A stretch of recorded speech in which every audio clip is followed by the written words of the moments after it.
The importation process began just 2 weeks ago.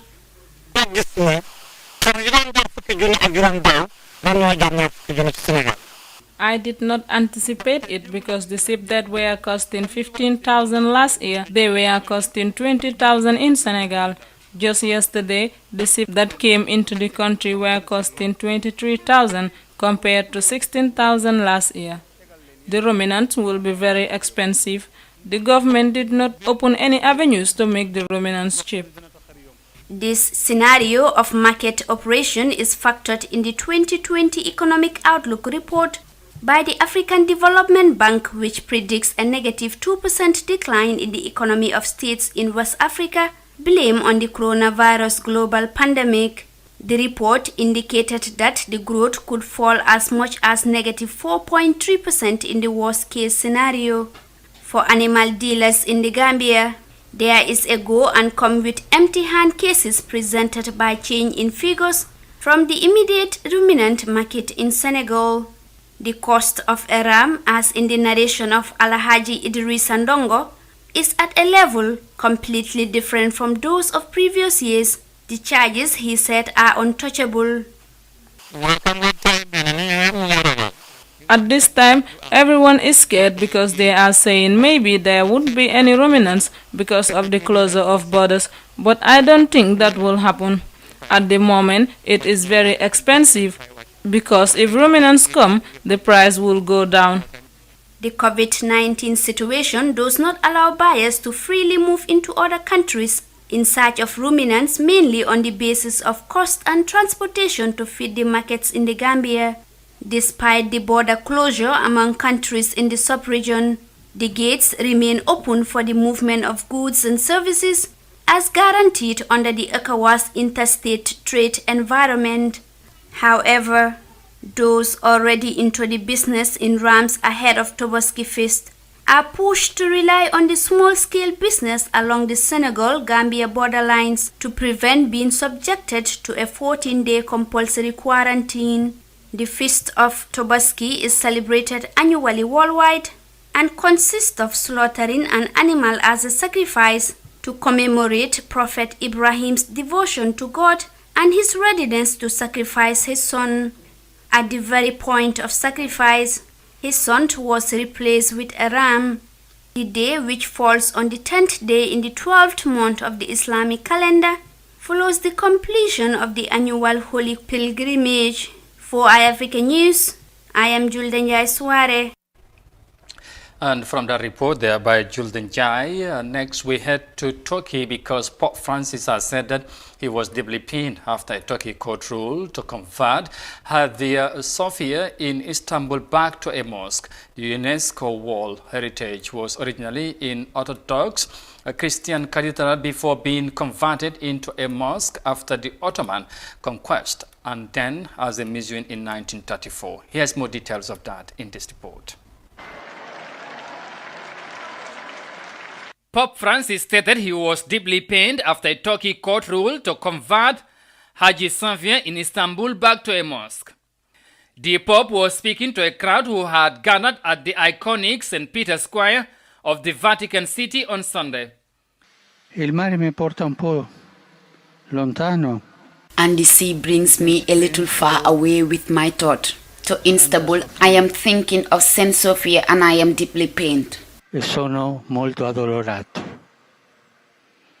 Turkey's President Recep Tayyip Erdogan announced on Friday that Istanbul's Hagia Sophia Museum would be reopened as a mosque on July 24, following a court decision late last week. Danıştay bugün Ayasofya'nın camiden By completing preparations swiftly, we are planning to open Hagia Sophia for worship on July 24, 2020 for Friday prayers. I would like to remind my dear people not to visit or enter a state of haste so that the works in our mosque advance swiftly and so that the preparations reach completion as soon as possible.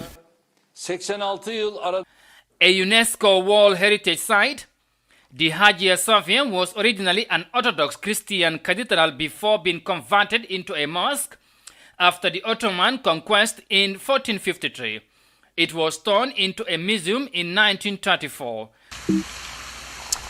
There has been different reactions since the announcement was made by the Turkish president. And from that report, we come closer to Nigeria because Nigeria has devalued its currency as the global oil price continued to drop, causing devastating economic challenges for the West African nation. The country's central bank says the latest move will help amalgamate the multiple exchange rates in the country, which analysts say was unavoidable. Details of that in this report. We believe that we will be able, and we are saying that we should continue to sustain the existing FX, foreign exchange management and stability that we've seen in the market. There's no need for anybody to ever think that an adjustment would happen. That was back in January when the price of oil was at about $70 per barrel and the country's reserve was almost hitting $40 billion. Fast forward to July, and circumstances have forced the central bank governor to swallow his words. With the global price of oil tumbling and the COVID-19 pandemic decimating the economy of Africa's largest oil producer, virtually every analyst says the valuation of its currency was inevitable. Added to all of this is pressure from the World Bank and the IMF to have a floating exchange rate. What we need more than anything now is to stop exporting our crude and arrange to refine everything that we produce internally. When we do that, rather than spending the paltry reserve that we have importing what we produce, we will now be exporting refined products and be earning hard currency from that. The central bank says the latest devaluation would help unify the multiple exchange rates in the country and create transparency and stability in the FX market, something investors have long campaigned for. With the country importing so much for domestic consumption like petrol, the devaluation is expected to lead to an uptick in inflation. The government's FX commitment like foreign debt servicing will also shoot up. There's a sweet side despite the devaluation. That will incentivize foreign portfolio investors to resume their patronage of Nigerian local currency instruments. And that should lead to a boost in foreign capital inflow and help stabilize the exchange rate. In addition to that, for the 3 tiers of government that get the allocations in Naira, that will help moderate the decline in the earnings or the receipts of the 3 tiers of government. The devaluation has resulted in some level of convergence of the multiple exchange rates. It remains to be seen if the convergence will persist until there's a single rate for every segment of the FX market in the country. The impact of COVID-19 continues to cause challenges for different countries around the world. Now, the United States Department of State has, in its 2020 Fiscal Transparency Report, noted that the Gambia has made significant progress in its effort at government fiscal report.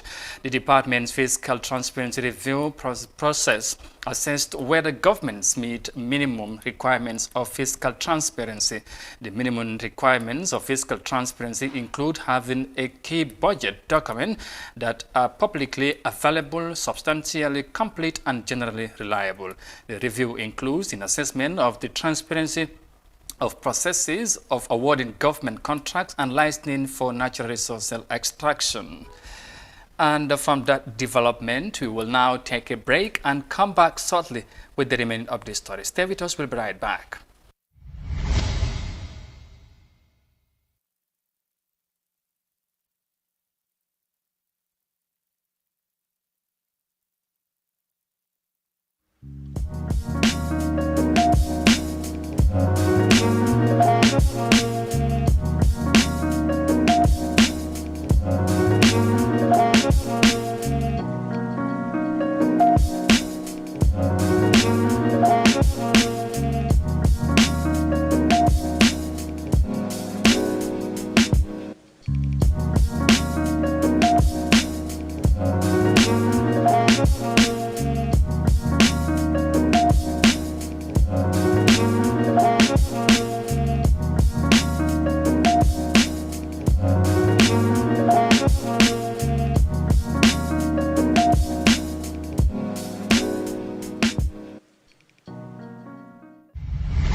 Welcome back, and you're watching the World Today News Bulletin on iAfrica TV. And now to the rest of the stories.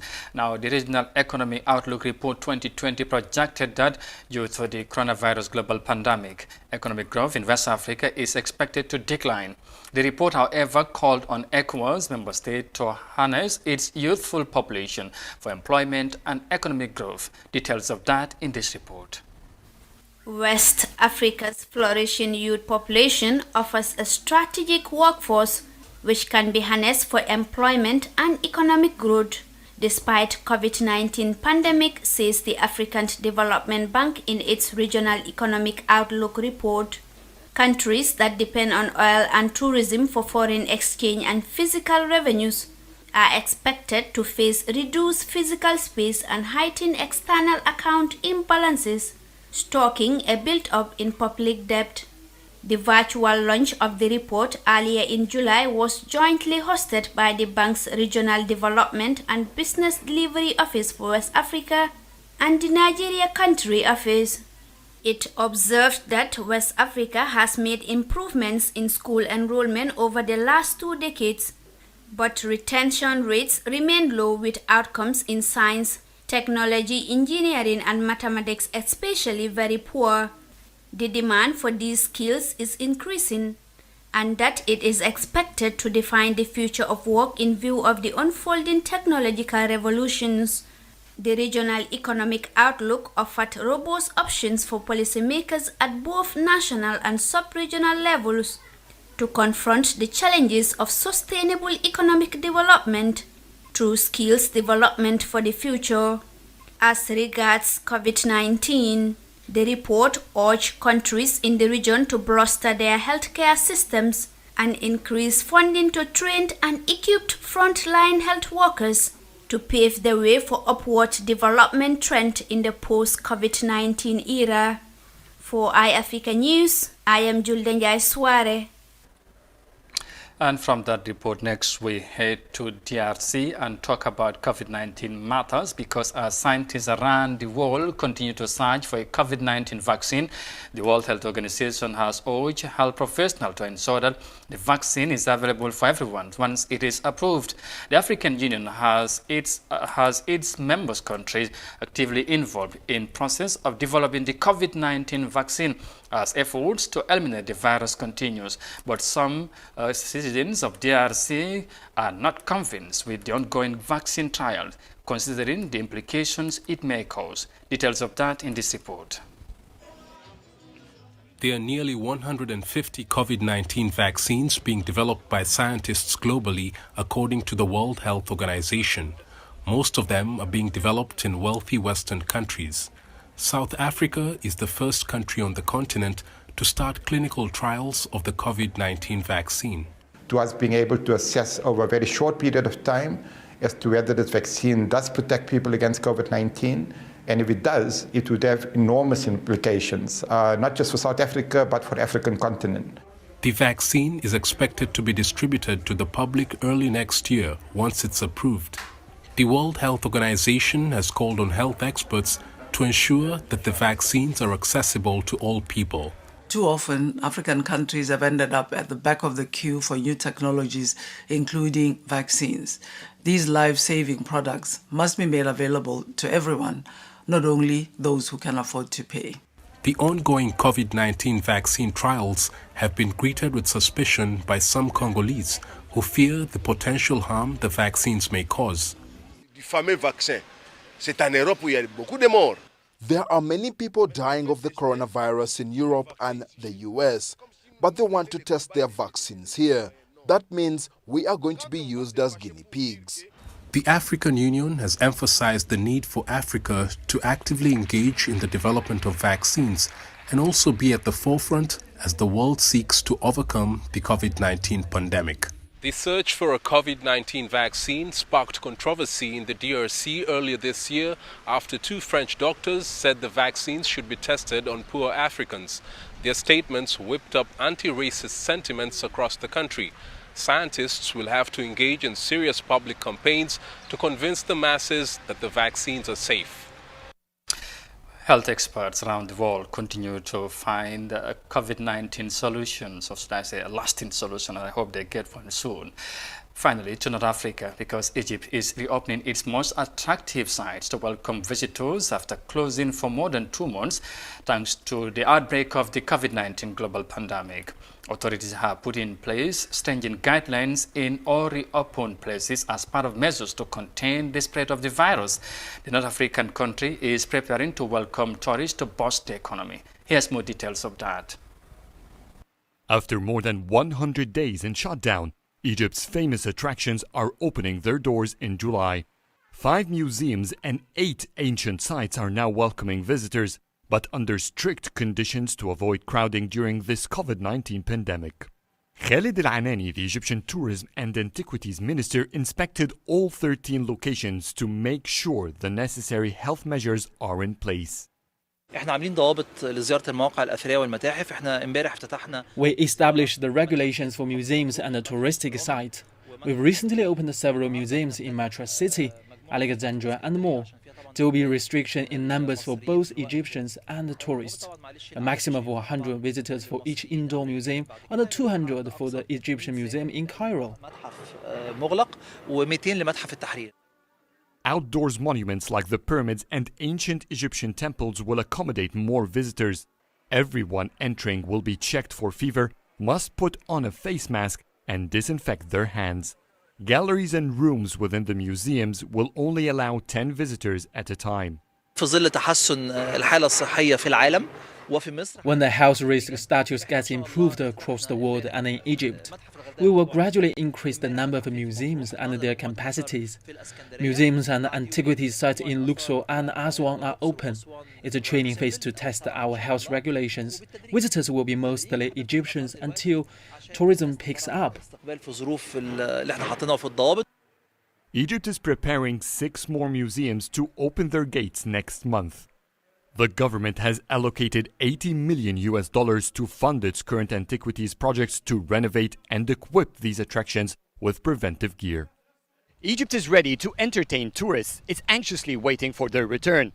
Egyptian Red Sea resort cities are expected to be the first to welcome foreign visitors, and it's unlikely that Egypt's first visitors will be traveling around. So to give them a glimpse of ancient Egypt, the Egyptian Tourism and Antiquities Ministry is for the first time opening museums in Sharm el-Sheikh and Hurghada. And that report there from the Egyptian capital, Cairo, finally brings this news bulletin to an end. But for more details on this and other stories, you can also log on our website on africa.tv. Well, once again, many thanks for the pleasure of your company. Stay safe, thanks for watching, and bye for now.